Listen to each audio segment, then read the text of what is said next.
Hey there friends, Dave Paulides, Can-Am Missing Project, a copyrighted edition for our video channel. And this is segment 4, or book review number 4, on Skinwalkers at the Pentagon. And just wanted to let you know that Huck is in the room, wants belly rubs. She always wants belly rubs. Do you want a belly rub? Sorry, not now.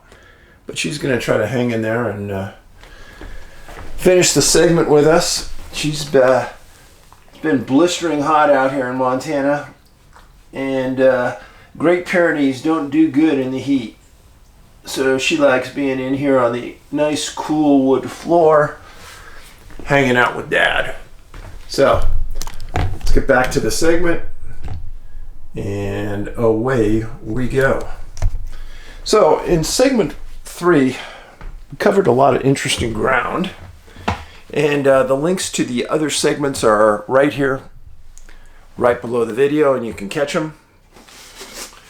But the AAWSAP program ran for 2 years, sponsored by the Defense Intelligence Agency, working with Kelleher and the boys at NABS. So DIA shut it down after they got a 3-month extension, but it's still shut down,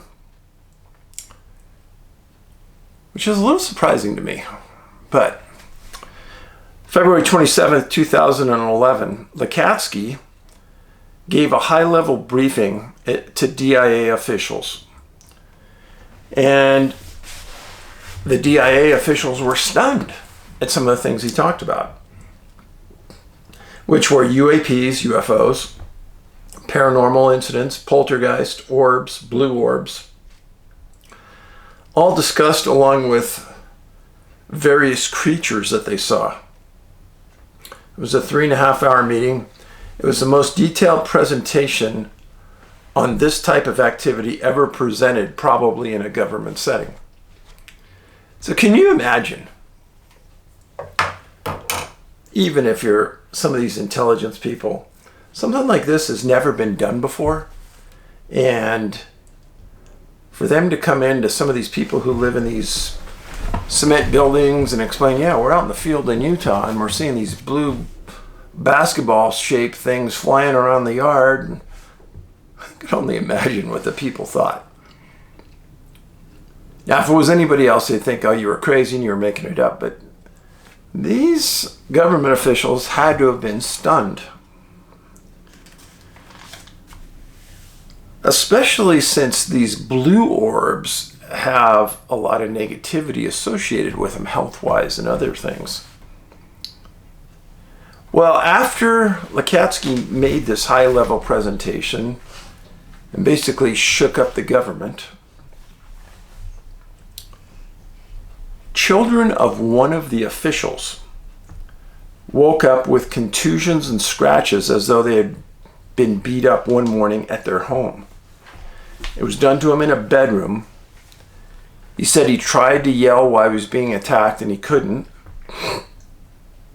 He said he saw black humanoid figures in the room, and his mom said he woke up with a high fever.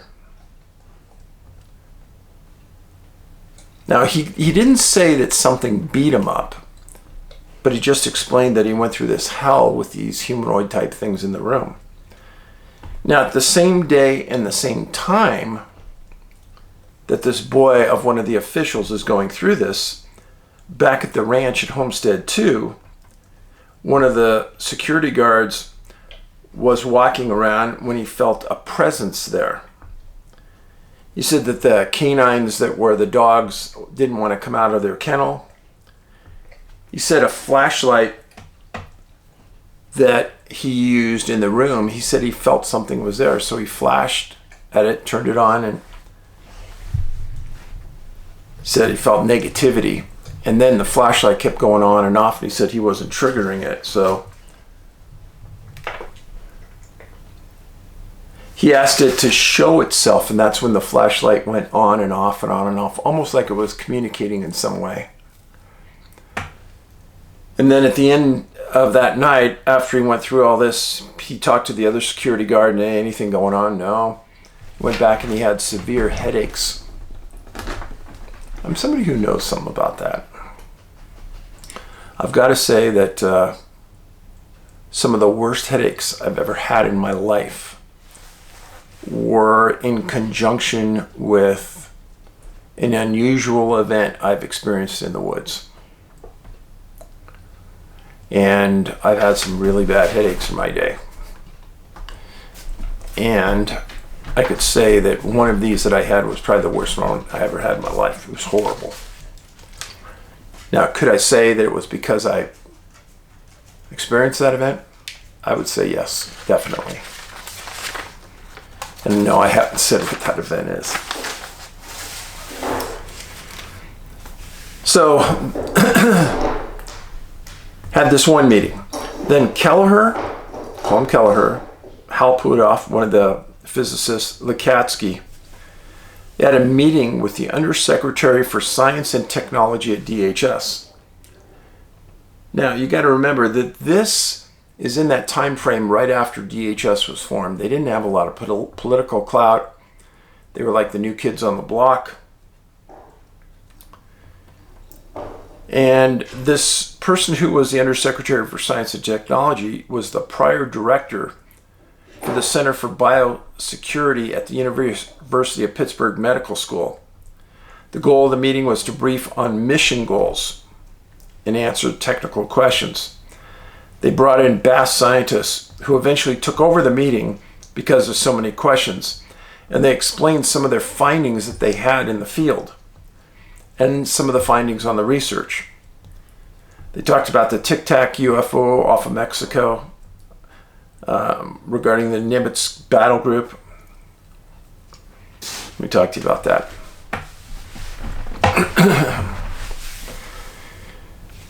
So, the Nimitz battle group was off of the coast of Baja California, southern San Diego, doing some exercises. And on their high-level radar, they picked up this craft that they're called, looks like a Tic Tac. And they sent some fighters that were in the air over to check it out. One of them was David Fravor, commander of the battle group, the pilots of the battle group.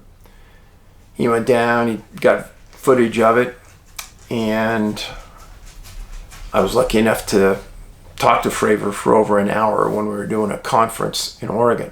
We're in a room alone. He was asking me questions about SWAT gear that we carried when I was a policeman and what kind of weapons, and then I asked him a million questions about what he saw. And I said, so what would you say about it? And he goes, one thing is I want to fly it. It's the kind of guy he was. I want to fly it. I go, what do you mean? He said, Dave, that thing could do things none of our planes could even come close to doing. And he says, I guarantee it wasn't one of ours. And he said, we were on exercises off the coast of San Diego, Baja California, in international waters. And the science officer saw something odd, asked us to go investigate. And there was this thing just off the top of the water that was disrupting the water top. And he and his other plane went right down, just straight down at it, getting footage. And what happened was Fravor was heading towards a certain training grounds that they were going to train at. He got pulled off, and him and his secondary plane got pulled off to check this out. So as they're going down at it, all of a sudden it goes straight up in the air like astronomical speed and then disappears. And Fravor asked the radar guy, hey, did you have it? You have it anywhere? He says, yeah, you won't believe it. And like 80 miles away at their training grounds, it suddenly appeared there, right over their training grounds. So they knew what they were doing the whole time, which kind of is the norm for all of these kind of things. They know what you're doing, they know where you're going, they know how you're thinking. And that footage of the Tic Tac kind of changed everything as far as UFOs. They wanted us to stop using the word UFO and use UAP. And I was really at the time where the press started to give credibility to the entire UFO topic. I remember I came out of this room after an hour, and Angie asked me, so what was he like? And I go, the guy was the most interesting guy I've ever met in my life. That pilot, Dave Fravor. That was fun. So anyhow, this meeting that Kelleher, Pudov, Lakatsky had with this undersecretary for the science and technology at DHS, it was a 30-minute meeting that lasted an hour. And what they were trying to do is they were trying to bring in the study of this under DHS. DHS was the bigger agency, they had the money, and they were trying to get it under that umbrella to keep it going. Well, one of the DHS officials, after that meeting, was visiting his hometown in Kentucky. And some people in town said that just before he got there, they had seen a large UFO. And that 24 hours after they saw the UFO, these 3 black SUVs arrived in town. And these men got out in black suits and they started to interview people about what they saw.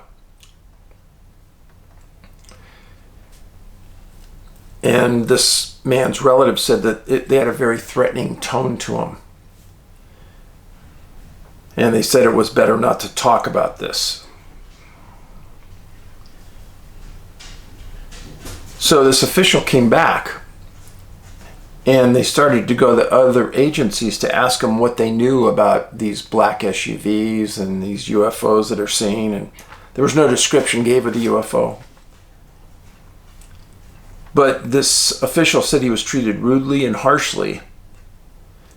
And maybe he thought that they didn't want the DHS having this topic under their umbrella.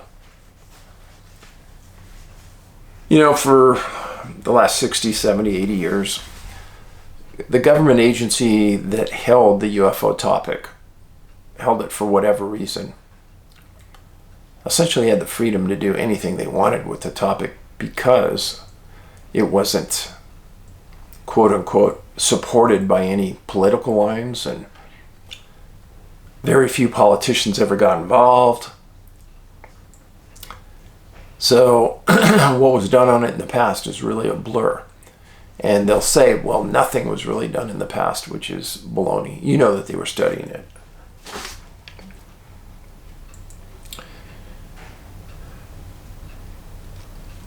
So when this official is kind of getting put down and not being treated respectfully by these other agencies, maybe what is known by these other agencies they don't want to share. Just seems like that would be normal to me. Well, from 2011 to 2016, there were repeated efforts to get the funding for BASS by Nevada Senator Harry Reid, Joe Lieberman, and Steny Hoyer. They all failed. Now, what's interesting to me about this, first of all, you got Harry Reid from Nevada. Now, George Knapp got a special relationship going with him, and he interviewed him dozens of times. And I'm sure he got a lot of the information about UFOs because Harry was interested about it. Then you have Joe Lieberman and Steny Hoyer, all top Democrats, all pushing more info on the UFO agenda. I find that very interesting. First of all, I'm pleased that anybody wants to do anything about this topic. But where are the Republicans in this? I mean, the Democrats, congrats, you're on the track. You're trying to find out info. But where's the other side of the coin? Why aren't they involved? So, if you think about this, George Knapp and Colin Kelleher wrote the first Skinwalker book, The Hunt for Skinwalker. And had not Lakatsky read that book, then probably none of this study would have ever happened. And it wouldn't have been known. And we wouldn't be here talking. Think about that. Now, I know that Mr. Bigelow authorized Kelleher and Knapp to work together and to do this. And it was George's work in getting to know both those parties that made that book possible. And in turn, it made the research that was done by the Defense Intelligence Agency possible as well. Now here's an interesting story. I'm a nobody. I'm a dumb nobody. But when I came out with my second documentary, Missing 411, The Hunted, I get a call from George Knapp. And he says, "Hey, Dave, I got a guy that wants to talk to you." And he says, "You know who Tom Delonge is?" I said, "Nope." And he says, "He's the head guy for Blink 182. It's a rock band. And he's starting this group, To the Stars Academy, that's going to do research into UFOs. And they're going to do this, this, and this, whatever. And they're going to have a bunch of videos. And he's a pretty wealthy guy. Well, he wants to meet with you." I said, "Okay, where's he at?" And he goes, "Well, he's just north of San Diego." "What's he want to meet with me about?" "He wants to talk to you about your films, and I think he may want to buy them." I said, "Okay." So I call up his office, and I confirm, talk to a lady there, very polite. And we end up setting up a date. And I said, "Yeah, I'll get back to you with specifics." So about 4 or 5 days later, I called her back, and I said, "Yeah, I'll get there and this and that." And I said, "Since it's so close, can you have somebody pick me up at the airport?" I said, "No, you got to do that yourself." What? What? And she goes, "No, we're not going to provide transportation. You got to get here." I said, "Okay, could you have Tom talk to me, call me and talk to me before I get there, and so I can understand really what we're doing, and I could be up to date on what I need to be for as far as questions." Okay. 3 or 4 days go by, I don't hear anything. Call her back. She says, "Yeah, he decided he's not going to call you." "Oh, okay. He'll just expect you in a couple days." I hung up the phone. I said, "There's no way I'm doing business with this guy." Rude, abrupt, forget it. Turns out I probably made the best idea happen in that I didn't sell him any of the rights to the film. I own them all still. But in hindsight, I realized what was going on. So George Knapp told me not too long ago on a Coast to Coast segment that my work had something to do with what was going on at the ranch. Said he was told this by a Defense Intelligence Agency official, and that's all he could tell me. They wouldn't talk to me. They still have never talked to me. And it wasn't too long after that I get this note from George to call Tom Delonge. Well, it would appear that Delonge's group was paralleling some of the work that Bigelow's group was doing, in that Delonge was trying to get specialized metals and things and study them, and he had some people from the government that were going to go to work for him, etc., etc. So it's somewhere along that line, people are communicating about me, and I didn't know anything about it. Now, since then, nobody's ever called me. Nobody's ever talked to me. And I understand. But in this world, there's a lot of people in it that are not very nice. And they will come at you, and they'll come in front of the public like they are the nicest people on earth. And then, when you aren't looking or when you aren't paying 100% attention, they will just crank it right in your back. And I've met several of those people. I feel unfortunate, but I know it was nothing I did. It was in their personality. And I guess we learn by making mistakes. And then as we get older, our judgment of people gets better. I did tell George what DeLong, how that transpired. He didn't seem surprised. And he said, I wouldn't have been surprised if he hadn't sold him the film anyhow. So I said, no, I'm not going to do that. But strange world we live in. Very strange. If you have watched any of the last couple of videos I've made and you've read the comments from the viewers, you'll notice that there's some really interesting things in there about orbs. And during the last video I did on missing people, just posted a couple days ago, I talked about some orbs in North Carolina. And I actually read part of a study that was done by USGS about it.